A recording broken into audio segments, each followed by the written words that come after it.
Hello friends, आज मैं आपको कुछ नए फूड रिलेटेड वोकैबुलरी वर्ड्स बताऊंगी जो कि काफ़ी अनकॉमन है और आपकी इंग्लिश स्पीकिंग में काफ़ी हेल्प करने वाले हैं।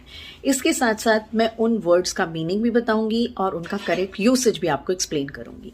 सो let's begin with our first word. जब हम कोई टेस्टलेस खाना खाते हैं जिसका कोई मज़ा नहीं होता, ना उसमें मिर्च होती है ना उसमें नमक होता है, एकदम फीका, बिल्कुल बेस्वाद खाना, उसको हम बोलते हैं ब्लैंड। ब्लैंड ये एक इनफॉर्मल वर्ड है। आप कह सकते हैं जब when I was ill I used to have bland food and I didn't like it at all. Bland का फॉर्मल वर्जन कह सकते हैं, अगर आपको फॉर्मल सेंस में यूज करना हो तो आप कह सकते हैं इंसिपिड।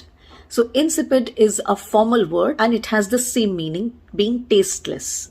ठीक है, जैसे मान लीजिए हॉट वाटर, गर्म पानी, आप इमेजिन कर सकते हैं कितना टेस्टलेस होता है गर्म पानी। The next word is tangy. Tangy का मतलब है प्लेजेंटली शार्प एंड स्ट्रॉन्ग। ये हम ज्यादातर यूज करते हैं लाइम, लेमन, ऑरेंज जूस या लेमन जूस के लिए। Next word is pungent. Pungent क्या होता है? जब कोई खाना सड़ जाता है, कोई चीज खराब हो जाती है खाने की, तो आप उसे कहते हैं पंजेंट स्मेल। ऐसे ही सड़ा हुआ खाना अलग होता है और एक सूखी हुई ब्रेड होती है। मान लीजिए आप किचन में ब्रेड रखकर भूल गए बहुत दिन तक, तो बहुत हार्ड हो जाती है। 4-5 दिन की ब्रेड ब्रेक भी नहीं की जाती, हम उसे बोलेंगे स्टेल। ये हम रोटी और ब्रेड दोनों के लिए यूज कर सकते हैं, stale. So the bread is stale. सबको पिज्जा तो बहुत पसंद होगा ही, बच्चों को भी बहुत पसंद होगा, खासकर जब ऊज आउट हो रहा हो सैंडविच में से या फिर पिज्जा स्लाइस में से, तो जब मेल्ट हो रहा होता है, ड्रिप हो रहा होता है, गिर रहा होता है, लटक रहा होता है, टपक रहा होता है, उसको हम बोलते हैं gooey। gooey। So when the cheese is melting and dripping or even oozing out from a sandwich, it's called a gooey cheese। जब आप चिप्स खाते हैं तो वो कैसे होते हैं? थोड़े हार्ड होते हैं बट ड्राई होते हैं, आसानी से ब्रेक हो जाते हैं।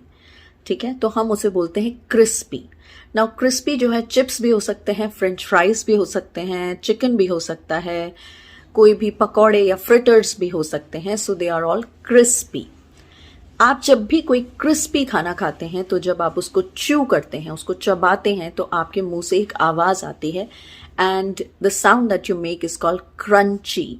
So when you eat something crispy, it's crunchy. कई बार हम कोई ऐसा फैटी खाना खाते हैं जो कि अनहेल्दी होता है मेनी टाइम्स, जिसमें बहुत सारा मीट होता है एट टाइम्स, या बहुत सारी वेजिटेबल्स होती हैं, बहुत हैवी खाना हो जाता है जिससे हम अंदर ही अंदर फुल फील करते हैं। तो ऐसे खाने को हम क्या बोलते हैं? स्टॉजी फूड। स्टॉजी।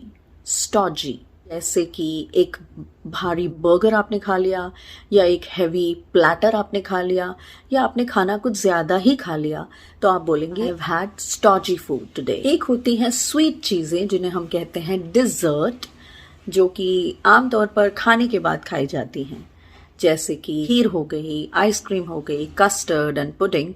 सो इन्हें हम कहते हैं डिजर्ट्स।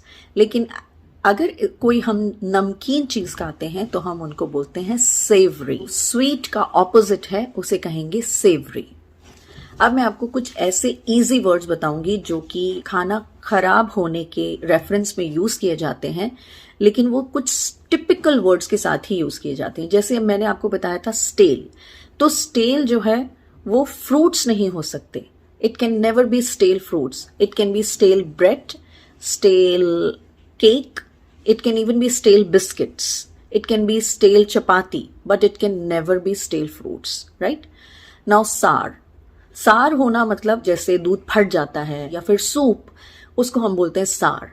तो सार हम किसके साथ यूज कर सकते हैं? सार can be used with milk, cream, it can even be used with soup, but it cannot be used with sour cheese और sour butter। Now coming to rotten, जब कोई चीज सड़ जाती है तो you can't say milk is rotten, या फिर आप ये नहीं कह सकते ब्रेड इज रॉटन, आप कहेंगे fruit is rotten. For example rotten banana, या फिर कोई वेजिटेबल जैसे कि रॉटन टोमेटो, या फिर रॉटन meet also, but you can never use it with bread or milk. So I hope this lesson is helpful for you. Like, subscribe and share if you like this video. Keep learning. Bye.